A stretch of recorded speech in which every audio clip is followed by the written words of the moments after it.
Today we are going to learn about the fourth lesson of geography air.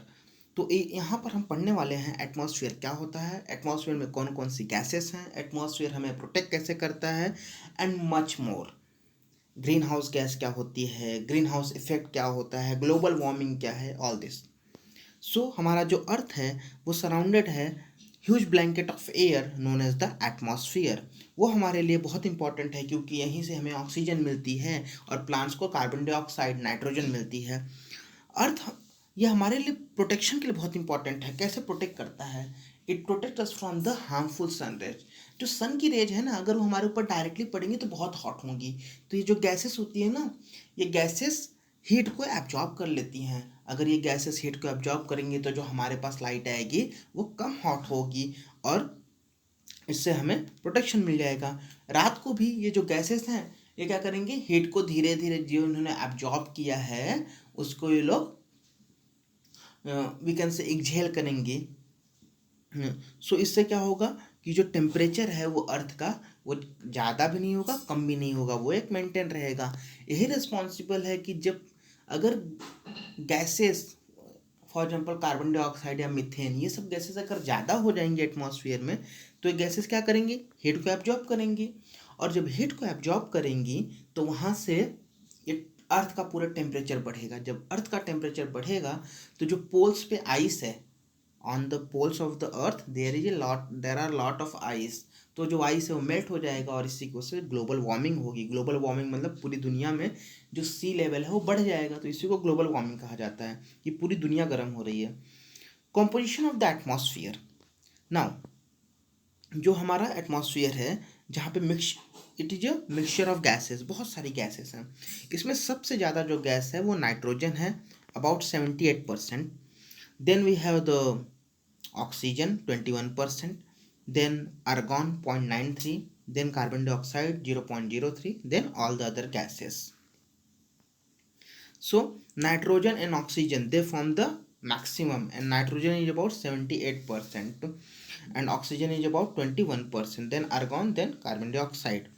Apart from this, इन और atmosphere, हमारे atmosphere में इसके अलावा क्या है, इसके अलावा डस्ट पार्टिकल, गैस और भी अलग छोटी मोटी गैसेस होंगी, बहुत सारी गैसेस प्रेजेंट होंगी और ये सब चीज़ें हमारे गैसेस एटमॉस्फेयर में हैं। जब हम इनहेल करते हैं तो क्या हम इनहेल हमारा नोज़ बोलता है क्या कि ये ऑक्सीजन है, ये कार्बन डाइऑक्साइड है, ये नाइट्रोजन है? नहीं, सब गैसेस साथ में जाती हैं, बट हमारा बॉडी उस टाइम पे ओनली ऑक्सीजन को यूज करेगा, ना कि नाइट्रोजन को यूज करता है। वहाँ पे एक और चीज़ कहा जा सकता है कि वो ऑक्सीजन को ज़्यादा यूज करेगा। और जब एक्सहेल करते हैं तो क्या पूरा कार्बन डाइऑक्साइड होता है क्या? नहीं, उसके अंदर कार्बन डाइऑक्साइड थोड़ा सा ज़्यादा रहेगा, ऑक्सीजन भी रहेगा, क्योंकि गैसेस तो सब साथ में गई है ना, नाइट्रोजन कार्बन डाइऑक्साइड ऑक्सीजन तो सब साथ में आएंगी। लेकिन जब उस टाइम पे ऑक्सीजन का अमाउंट थोड़ा ज़्यादा रहेगा compare to the carbon dioxide, और जब एक्सहेल करेंगे तो कार्बन डाइऑक्साइड का अमाउंट ज़्यादा रहेगा कंपेयर टू द ऑक्सीजन। तो हम लोग बोलते हैं कि ऑक्सीजन इनहेल करते हैं, कार्बन डाइऑक्साइड एक्सहेल करते हैं। जो नाइट्रोजन है वो प्लांट्स के लिए बहुत इंपॉर्टेंट होती है, प्लांट के सर्वाइवल के लिए, बट प्लांट्स जो हैं उसको डायरेक्टली एटमॉस्फेयर में से नहीं ले पाते। तो इसके लिए उनके जो रूट्स होते हैं वहाँ पर कुछ बैक्टीरियाज होती हैं। वो बैक्टीरियाज फॉर एग्जांपल एजिटोबैक्टर और इस टाइप के होते हैं। वो क्या करते हैं, वो एब्जॉर्ब, वो नाइट्रोजन को एयर से लेंगे, उसको कन्वर्ट करेंगे, उसका फॉर्म चेंज करेंगे और प्लांट को दे देंगे यूज करने के लिए। एक्चुअली मतलब बैक्टीरिया और प्लांट एक साथ रहते हैं तो इसको सिम्बायोटिक रिलेशनशिप कहा जाता है। सिम्बायोटिक मतलब दो लोग साथ में रह रहे हैं तो उसको सिम्बायोटिक रिलेशनशिप कहा जाएगा। ऑक्सीजन सेकंड सबसे ज़्यादा मोस्ट प्लेंटीफुल गैस है। प्लेंटीफुल मतलब कि सबसे ज़्यादा है। ऑक्सीजन ऑक्सीजन किसको चाहिए? ह्यूमंस को चाहिए और एनिमल्स को। हम लोगों को ऑक्सीजन चाहिए। प्लांट्स को क्या चाहिए? प्लांट्स को भी कार्बन डाइऑक्साइड चाहिए। और प्लांट्स जो हैं वो during the photosynthesis they produce the oxygen, और वही ऑक्सीजन हम लोग लेते हैं। इसीलिए कहा जाता है कि प्लांट्स को मत कट करो। क्यों? अगर प्लांट्स कट जाएंगे तो ऑक्सीजन प्रोड्यूस नहीं होगी, because they are the producers. Carbon dioxide एक इम्पॉर्टेंट गैस है। ग्रीन प्लांट्स जो हैं वो कार्बन डाइऑक्साइड लेते हैं और उसी को ब्रेक डाउन करेंगे और ऑक्सीजन रिलीज करेंगे और अपना फूड बनाएंगे. That is the process of photosynthesis. Now the amount of carbon dioxide released by the humans or animals seems to be equal to the amount of used by the plants, which is a perfect balance. यहाँ पर इसीलिए कहा जाता है कि tree को मत cut करो. क्यों? क्योंकि अगर ट्री सारे कट हो जाएंगे तो ऑक्सीजन आएगी क्या? ऑक्सीजन मतलब थोड़े प्लांट रहेंगे तो थोड़ा ऑक्सीजन देंगे, लेकिन ह्यूमंस ज़्यादा रहेंगे तो ऑक्सीजन की कमी होने लगेगी. तो इसीलिए कहा जाता है बैलेंस मेंटेन करना. नाउ जो carbon dioxide है, however balance is upset by burning of fuels such as coal, oil. They emit billions of tons of carbon dioxide into the atmosphere. जब हम लोग कोल बर्न करते हैं या कोई भी गैस बर्न हो रही है, कोई भी फ्यूल बर्न हो रहा है, तो वहाँ से कार्बन डाइऑक्साइड प्रोड्यूस होता है. और ये कार्बन डाइऑक्साइड क्या करेगा? ये अर्थ के क्लाइमेट को इफेक्ट करेगा, क्योंकि ये ग्लोबल वार्मिंग करेगा, जो मैंने आपको पहले एक्सप्लेन कर दिया, global warming. Structure of the atmosphere. अब जो अर्थ है उसके सराउंडिंग में तो बहुत सारी गैसेस हैं. तो ये एटमॉस्फेयर कितने किलोमीटर तक है? It is around 400 to 500 kilometre तक, इतना ऊंचा तक हमारा एटमॉस्फेयर है. तो यहाँ पे कौन कौन सी गैसेस होंगी? चलिए तो गैसेस की बात कर लेते हैं. Structure of the atmosphere. और एटमॉस्फेयर जो है वो 5 पार्ट में डिवाइड हुआ है. Troposphere, stratosphere, mesosphere, thermosphere, exosphere. Thermosphere को ही आइनोस्फियर कहा जाता है. सो सबसे पहला लेयर है troposphere. The first layer is troposphere. See, in the troposphere only there are mountains, clouds. जो clouds होते हैं, बारिश होती है और स्नोफॉल होता है, ये सब ट्रोपोस्फियर में होता है. All the activities are in the troposphere. Then there is a tropopause. Tropopause means end of the troposphere. Troposphere is about 13 kilometer. Then there is a starting of stratosphere. Then stratosphere, it is a free from clouds, then all the other hail, hail cells, means it is free from the, यहाँ पर बादल नहीं होंगे और snowfall नहीं होगा, तो यहाँ पर जो प्लेन होती हैं आराम से उड़ सकती हैं. इसीलिए इसको इसका एक और नाम भी रखा गया है,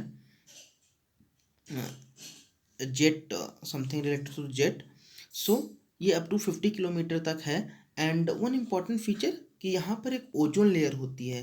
तो ओजोन लेयर जो होती है वो हमें प्रोटेक्ट करती है from the harmful sun raise.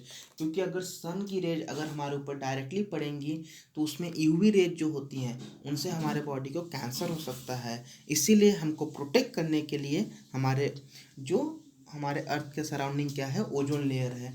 ये ओजोन लेयर भी आजकल ख़त्म हो रहा है. क्यों? जो हम लोग फ्रिज यूज करते हैं, रेफ्रिजरेटर यूज करते हैं, उसमें से क्लोरीन निकलता है, और ये जो क्लोरीन है वो जाकर उसको हार्म करता है, ओजोन को ख़त्म कर देता है. इसलिए इसको प्रोटेक्ट करने के लिए हमने क्या किया है, हमें ये सब फ्रिज जो है और जो एसी होता है उसको कम यूज करो, क्योंकि उसमें क्लोरीन होता है. देन मेसोफियर ट्रोपोस्फियर के ऊपर मेसोफियर आता है. सो मेसोफियर 80 किलोमीटर तक रहता है. मेसोफियर में ही जो हम लोग बोलते हैं कि टूटता हुआ तारा, वहीं पर जो मेट्रॉइड्स आते हैं, मेट्रॉइड्स मतलब कि कोई भी पत्थर अगर स्पेस से आ रहा है तो इसी लेयर में बर्न हो जाएगा वो. सो यहाँ पर मेट्रॉइड्स बर्न होते हैं किस लेयर में? मेसोफियर पे. सो पहला layer troposphere, stratosphere, mesosphere. Then is the thermosphere. Thermosphere को ही आइनोस्फियर कहा जाता है. ये जो लेयर है यहीं से हमें जो रेडियो वेव्स हैं वो यहाँ इतना ऊपर तक जाती हैं और यहीं से रिफ्लेक्ट होकर हमारे पास आती हैं. सो ये रेडियो ट्रांसमिशन के लिए थर्मोस्फियर बहुत हेल्प करता है. That is the ionosphere. Thermosphere को आइनोस्फियर भी कहा जाता है. Then exosphere, it is the upper layer, और यहाँ पे हीलियम हाइड्रोजन वाली गैसेस होती हैं. तो हमने पढ़ लिया troposphere, stratosphere, mesosphere, thermosphere, exosphere. Troposphere जो होता है अप टू 13 किलोमीटर है. ये यहाँ पर क्लाउड होंगे, यहाँ पर सारी जो हमारा डे टू डे फिनोमेना होता है वो यहाँ पर रहेगा. स्ट्रेटोस्फियर में यहाँ पे ओजोन लेयर होती है और जो कि हमें यूवी रे से प्रोटेक्ट करती है. देन मेसोफियर जहाँ पे मेट्रॉइड्स बन होते हैं. देन थर्मोस्फियर जिसको आइनोस्फियर भी कहा जाता है, जो कि रेडियो वेव से प्रोटेक्ट करेगा. देन एग्जॉस्फियर में जहाँ पर upper layer of the atmosphere है, जहाँ पर कि हीलियम और ऑक्सीजन होंगे. नो, वेदर और क्लाइमेट में डिफरेंस क्या होता है? तो देखिए, वेदर क्या होता है, डे टू डे फिनोमेना होता है। जैसे कि सुबह से आप देखेंगे तो बारिश हो जाएगी, धूप करेगा, फिर हवा चलने लगेगी, तो ये वेदर है। इसको वेदर कहा जाता है, जो कंटिन्यूसली चेंज होते रहेगा दिन में, एवरी डे, और हर घंटे भी चेंज हो सकता है वेदर। तो वेदर जो है हॉट, ह्यूमिड, कैसा भी हो सकता है। तो ये जो वेदर है, अगर इसी का एवरेज लें, average weather condition for longer period of time, इसको कहा जाता है क्लाइमेट। अगर वेदर का एवरेज लिया जाए किसी जगह का, तो उसको क्लाइमेट कहा जाएगा। अगर कहीं पे वेदर जो है वो मोस्टली हॉट रहता है हमेशा, मतलब हमेशा गर्मी रहती है, तो उसमें वेदर को हम क्लाइमेट, उसका हॉट क्लाइमेट हो जाएगा, तो वैसे लिया जाता है वो। ना, टेम्परेचर, टेम्परेचर को मेजर करने का जो डिवाइस होता है वो थर्मोमीटर होता है। थर्मोमीटर से टेम्परेचर को मेजर किया जाता है। टेम्परेचर क्या है? It is use to measure the degree of hotness और कोल्डनेस। कोई चीज़ कितना गर्म है, कितना ठंडा है, वो मेजर किया जाएगा टेम्परेचर से।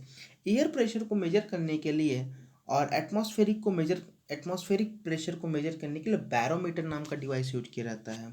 Barometer is use to measure the atmospheric pressure, कि कहाँ पर प्रेशर ज़्यादा है, कहाँ पर कम है।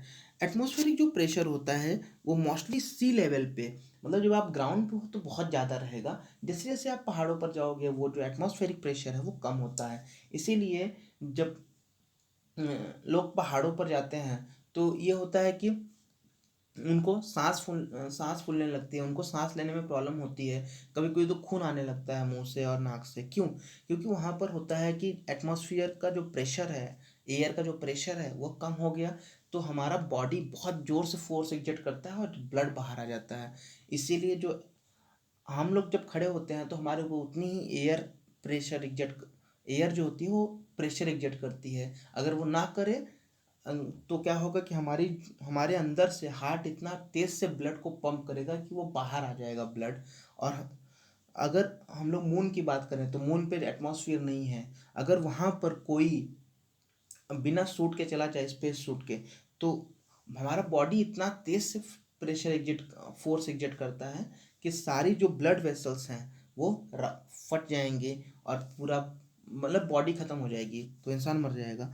तो इसीलिए जो एटमॉस्फेरिक प्रेशर है वो बहुत इंपॉर्टेंट है। एटमॉस्फेरिक प्रेशर सी लेवल पे ज़्यादा होता है, और माउंटेन्स पे या पर्वतों पे कम होगा।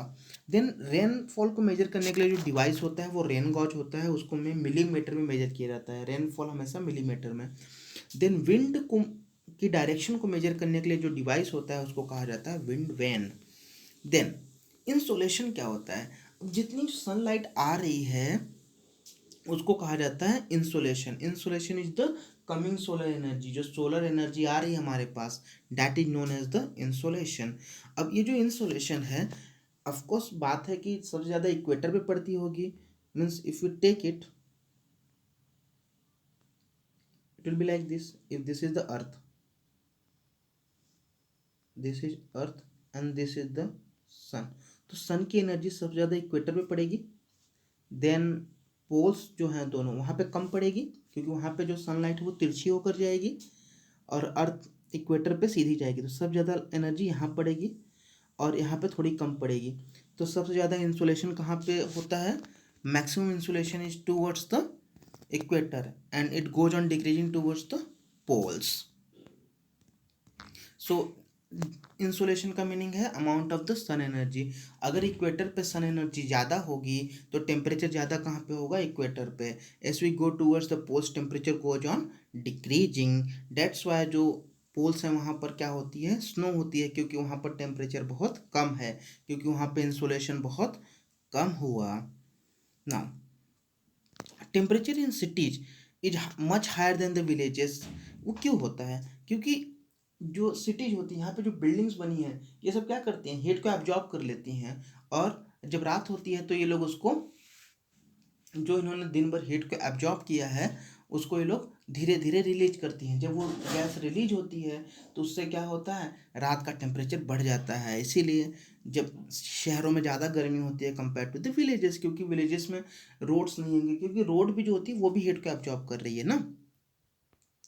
And now coming to the air pressure. So air pressure जो हमारा जितना ही एयर प्रेशर होगा हमारा बॉडी भी उतना ही फोर्स एक्सर्ट करता है।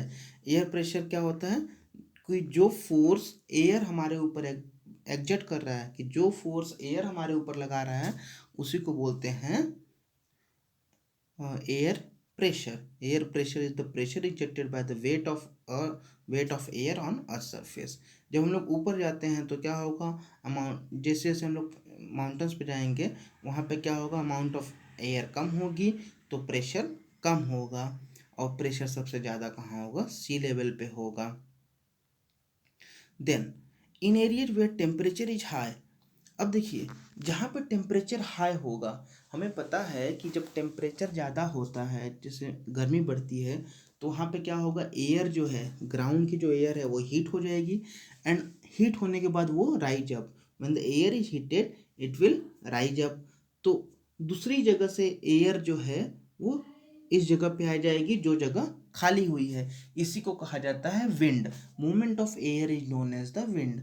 जहाँ पर टेम्परेचर ज़्यादा होगा वहाँ पर प्रेशर लो हो जाएगा, क्योंकि एयर वहाँ की ड्यू टू द हीटिंग ऊपर चली जाएगी। और सबसे ज़्यादा हाई प्रेशर कहाँ होगा, जहाँ की जो ग्राउंड है वो ठंडा होगा। सो जहाँ पर टेम्परेचर कम होगा, एयर कोल्ड होगी, वहाँ पर प्रेशर हाई होगा। Air always move from high pressure to low pressure. High pressure मतलब वहाँ एयर सबसे ज़्यादा है। Wind, now the movement of air is known as the wind. और विंड का नाम कैसे दिया जाता है, विंड का नाम जैसे कि देखिए हम लोग, for example someone is coming from the, if someone is coming from Maharashtra तो मराठी हो गया, if someone is coming from the Tamil तो तमिलनाडु तो तमिलियन हो गया। अगर कोई केरला से आ रहा है केरलाइट हो गया, अगर कोई उड़ीसा से आ रहा है ओडिसी हो गया, अगर कोई आसाम से आ रहा है आसामी हो गया। वैसे ही अगर विंड जो है अगर वो वेस्ट से आ रही है तो वेस्टर्ली हो गई, ईस्ट से आ रही है तो ईस्टर्ली हो गई, साउथ वेस्ट से आ रही है तो साउथ वेस्टर्न हो गई। तो जैसे इंसान जहाँ से आता है उसका नाम पड़ता है, वैसे ही विंड जहाँ से आती है उसका नाम उस डायरेक्शन से पड़ जाता है। अगर वेस्ट वेस्ट से आएगी तो वेस्टर्ली, ईस्ट से आएगी तो ईस्टर्ली विंड कहा जाएगा। So I hope you got it. So जो विंड्स हैं इनको डिवाइड किया गया है तीन टाइप में, परमानेंट विंड, सीजनल विंड और लोकल विंड। परमानेंट विंड क्या है, ये ऐसी विंड हैं जो पूरे साल चलती हैं। फॉर एग्जांपल ईस्टर्लीज और वेस्टर्लीज। ईस्टर्लीज क्या है, जो ईस्ट डायरेक्शन से आ रही होंगी, वेस्टर्लीज जो वेस्ट से आ रही होगी। देखिए यहाँ पे आप देखेंगे साउथ ईस्ट और नॉर्थ ईस्ट। नॉर्थ ईस्ट का नाम नॉर्थ ईस्ट क्यों रखा, क्योंकि नॉर्थ और ईस्ट, नॉर्थ ईस्ट के डायरेक्शन से आ रही है, साउथ ईस्ट के डायरेक्शन से आ रही है। तो जो परमानेंट विंड है वो पूरे साल चलती रहती हैं। सीजनल विंड जैसे मानसून होता है, भारत में बारिश तो एक ही बार होती है ना, हमेशा नहीं होती है, तो मानसून की वजह से होती है। मानसून क्या है, वो सीजनल विंड है, अपने सीजन में आएगी। Then local wind, local wind ऐसी विंड होती हैं जो कहीं, फॉर एग्जाम्पल लैंड ब्रिज और सी ब्रिज आपको पता होगा। जैसे कि समुद्र पे हम लोग जाते हैं तो ठंडी ठंडी हवा आती है, उसको बोलते हैं हम लोग सी ब्रिज। फिर रात को जो होता है लैंड ब्रिज होता है। वैसे ही इंडिया में कहीं कहीं पर काल बैसाखी, लू, इस टाइप की विंड होती हैं जिनका नाम रखा गया है। इंडिया में सबसे बड़ा जो साइक्लोन आया था, साइक्लोन चक्रवात को कहा जाता है, वो 1999 में उड़ीसा में आया था। बहुत बड़ा साइक्लोन था, उससे बहुत सारे लोगों का डेथ हुआ था। नाउ साइक्लोन का हम लोग क्यों पढ़े यहाँ पर, बिकॉज साइक्लोन जो है वो विंड की वजह से तो आ रहा है ना, विंड ही तो, हवाएं ही तो है। Then coming to the next topic we have the moisture. Moisture क्या है, moisture is the amount of water vapour, कि एयर में कितना वाटर वेपर प्रेजेंट है, वो हमारा मॉइस्चर हुआ। मॉइस्चर को बोला जाता है ह्यूमिडिटी। जब एयर में बहुत सारा वाटर वेपर है तो उसको बोलेंगे हम लोग ह्यूमिड डे। और जब इसीलिए ह्यूमिडिटी में क्या होता है, देखा होगा कि आपने बारिश के दिनों में कपड़े बहुत टाइम लगता है सूखने में, क्यों, क्योंकि बारिश के दिनों में ऑलरेडी एयर में क्या है, बहुत सारा वाटर वेपर है, और फिर हमारे कपड़े सूखेंगे क्या, नहीं, क्योंकि उनको ज़्यादा टाइम लगेगा ना, क्योंकि बाहर भी एयर है, बाहर भी वाटर ड्रॉपलेट है, कपड़े के अंदर भी वाटर ड्रॉपलेट है, तो बाहर नहीं जाएगा ये। और उस टाइम हमें गर्मी अगर लग रही है तो हमारा जो पसीना है वो भी नहीं सूखता, क्यों, क्योंकि ऑलरेडी एटमॉस्फेयर में बहुत सारा एट वाटर ड्रॉपलेट है, तो आपके बॉडी का ड्रॉपलेट जो है वो कहाँ जाएगा, वहाँ पे इवापोरेशन नहीं हो पाता। When the water vapor rises, it starts cooling. The water droplet condense causing formation of the droplets. अब यहाँ पर दिया गया है कि जो वाटर है, वाटर क्या होता है, वाटर साइकिल आपने पढ़ा होगा कि जो वाटर जो वाटर होता है ग्राउंड पे, वो पहले तो वेपराइज होता है, जब उसका टेम्परेचर बढ़ता है तो वेपर के फॉर्म में ऊपर चला जाएगा, फिर वहाँ कंडेंस होगा और फिर वहाँ क्लाउड बन जाएगा। और क्लाउड कैसे बनते हैं, बहुत सारे वाटर ड्रॉपलेट मिलकर एक साथ आ जाएंगे तो उसको क्लाउड कहा जाता है। और ये क्लाउड चल घूमते रहेंगे, जब ये क्लाउड का वजन बहुत ज़्यादा हो जाएगा तो वहाँ पर बारिश हो जाएगी, जिसको प्रेसिपिटेशन कहा जाता है। कभी कभी आपने देखा होगा कि जो जेट प्लेन्स होती हैं, कि जेट होती हैं, वो जाती हैं तो आसमान में एक लाइन सी आ जाती है। वो लाइन क्यों आती है, क्योंकि वहाँ पर थोड़ी देर के लिए क्या होता है कि जो इंजन से जो मॉइस्चर निकलता है, इंजन से जो गर्म हवा निकलती है, वो कंडेंस हो जाती है वहाँ पर, क्योंकि वहाँ पर बहुत ऊपर है ना, तो वहाँ पर ठंडी हो जाती है और इसीलिए वो हमें थोड़ी देर के लिए दिखती है, क्योंकि वहाँ पर कोई हवा नहीं चल रही है ना उतना ऊपर, तो थोड़ी देर के लिए वो दिखती रहती है। प्रेसिपिटेशन जो है, डेट इज द रेनफॉल को ही प्रेसिपिटेशन कहा जाता है, तो वो रेनफॉल हो जाती है। अब रेनफॉल को भी अलग अलग टाइप में बांटा गया है, convectional rainfall, cyclonic rainfall, orographic rainfall. तो चलिए जान लेते हैं साइक्लोनिक रेनफॉल क्या होती है।